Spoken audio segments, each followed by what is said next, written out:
I want you to listen to me. I'm going to say this again.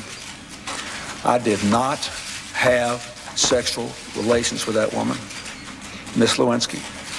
Well, remember that? Who doesn't?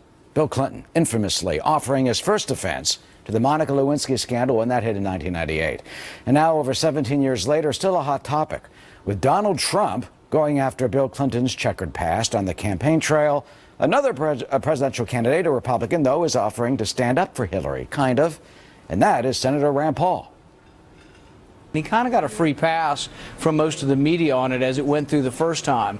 But like I say, this isn't Hillary Clinton's fault. But the thing is that if she's for workplace equality and if she's for changing the laws to make it better for women, then she needs to, there's going to be this distinction brought up, or this problem or irony brought up. So is Bill Clinton's reputation for supposed past indiscretions fair game for Hillary's opponents? Lars Larson is a syndicated radio talk show host. Leslie Marshall, also a syndicated talk show host, Huffington Post blogger, and Fox News contributor. Lars, let me start with you. I mean, is this appropriate, or is it an undeserved, cheap shot? No, it's absolutely appropriate, and here's why. The American people care about when their leaders lie to them. Hillary Clinton served on the Senate Watergate Committee staff because Richard Nixon was threatened with impeachment, largely for lying to the American public. Her husband was impeached for lying to the American public. And we worry when there are enablers to those liars, and Hillary Clinton has been an enabler to her husband, who's been a serial harasser, and he's an unindicted rapist on top of that. So yes, of course it's relevant. Wait, unindicted rapist? Of Juanita Broderick. Well, those are allegations. I mean, Leslie, what about that? I mean, that's pretty astounding, as well as a time with the lying. I mean, Hillary's not lying. I'm in shock, okay? I don't even know where to begin. First of all, it offends me as a woman that even this woman whose husband is a former president, who is running for a presidency, her husband is not, has to be responsible for his sins in or outside of their marriage, the bedroom, the White House, the Oval Office. Absolutely ridiculous. You guys all know my husband's a surgeon. If he's sued for malpractice, which thankfully he never has been, am I responsible? This is absolutely ludicrous. I have always said that spouses and children of candidates should be off limits. She is not responsible for the past sins of her husband, and what happened within their marriage is private. It is not what the American people care about. It has nothing to do with being president of the United States or running for president of the United States. Eric, let me tell you why it's relevant. Because she has been the defender of Bill Clinton through all of these troubles. She sat down in front of a 60 Minutes interview and defended him. She has effectively enabled his ongoing behavior. And as that, yes, Leslie, it is relevant because when she came to his defense when he was very much in trouble over the allegations against him, and it would have stayed within their marriage if she had not come out and defended him time after time after time to try to cover up or to soft pedal these, as his staff used to call them, bimbo eruptions. She was his enabler in doing this. Lars, it does make it part of her The only thing character. that's ever been, basically proven has to do with Monica Lewinsky. Look at Paula Jones. Paula Jones made those allegations about what happened in the Excelsior Hotel at the time, which is now, I think, a DoubleTree.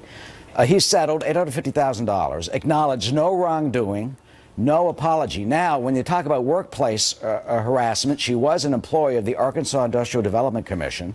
And you got Monica Lewinsky, of course, who was an intern, so there's, a potential workplace type of situation. What about Kathleen Willey? Well, wait a minute. Before we get, wait. Let's just stick with, for now, those are allegations, unproven. Let's just stick with the workplace situation, because that's how this has come up so far. I mean, is that fair if you're dealing with... Let me tell you why.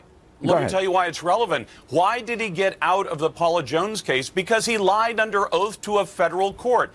A liar, and that became the substance of a lot of the impeachment proceedings against him. And should that because reflect, he lied under oath. Should that reflect on Hillary Clinton's running for president? As his enabler, yes, it should. And the problem is when leaders lie to you, as in Benghazi, it becomes incredibly significant whether somebody becomes president of the United States who has a track record of lying to cover up despicable behavior, and in the case of Benghazi, deadly behavior. And Leslie, what about this allegation of being an enabler? That's what Jennifer Flowers has said.